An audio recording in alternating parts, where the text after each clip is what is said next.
আবার দুর্গা পূজায় গিয়েও বলে এটা বাঙালি জাতির উৎসব। নওজুবিল্লাহ।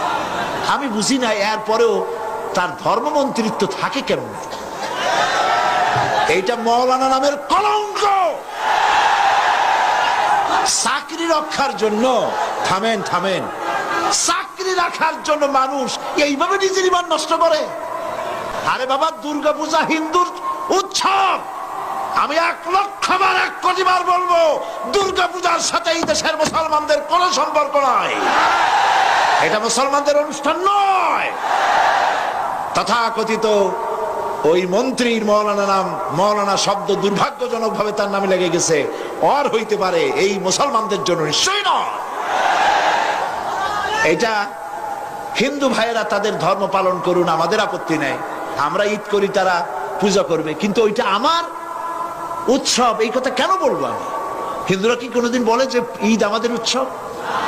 তো তুমি তোমার চাকরি রক্ষার জন্য এত পাও চাটো কেন? একটু লজ্জা টজ্জা থাকা উচিত, ঠিক কিনা? শরম থাকা উচিত, পার্সোনালিটি থাকা উচিত। এই সব মঞ্চে গিয়ে গৌতম বুদ্ধের প্রশংসা, তার আদর্শই ভালো, ওর আদর্শ ভালো, মোহাম্মদ সাল্লাল্লাহু আলাইহি ওয়াসাল্লাম আদর্শ ভালো, তাহলে পার্থক্য রইল কি? গোলালু মার্কা নেতা, গোলালু ভর্তায় চলে, চিংড়ি মাছে চলে, গোশতে চলে, মাছে চলে। গোলালু কোন জায়গায় বলে না যে এটা দিয়ে আমারে হবে না। কাজী ওরে পূজায় পূজার মণ্ডপেও চলে, ঈদের মাঠেও চলে, সব জায়গায় চলে, জাহান্নামেও চলবে।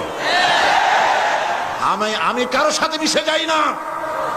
আমার অস্তিত্ব আলাদা, আমার কৃষ্টি, আমার কালচার, আমার সংস্কৃতি পৃথিবীবাসীর থেকে সম্পূর্ণ আলাদা। আমি আমার আলাদা স্বাতন্ত্র, আমার আলাদা স্বাতন্ত্র নিয়েই এই পৃথিবীতে আছি এবং বেঁচে থাকবো ইনশাআল্লাহ। আমি কারোর সাথে মিশে যেতে পারি না, কারণ আমার জন্য যেটা হালাল আর একজনের জন্য সেটা হারাম, ঠিক না? তার জন্য যেটা হালাল সেটা আমার জন্য একেবারে জনমের মতো হারাম। আমার জন্য গরু হালাল, আর একজনের জন্য গরু একদম হারাম। সে ওটারে পূজা করবে, আর আমি ওটারে খাই, ওর হাড় দিয়ে সার বানাই, ওর চামড়া দিয়ে জুতো বানাই, আর ওইটা সে পূজা করে, ঠিক কিনা? তা আমার জন্য যেটা হালাল আর একজনের জন্য সেটা হারাম, কাজে ওর সাথে আমি মিশবো কি করে? আমার তো মিল হতে পারে না, সাংস্কৃতিক দিক থেকে তো কোনো মিল হবে না, কারণ আমি তো মুসলমান। আর যারা মেলে মুসলমান নাম দিয়া, মুসলমান নিশ্চয়ই নয়, মুনাফিক। এগুলা কি? নিঃসন্দেহে মুনাফিক।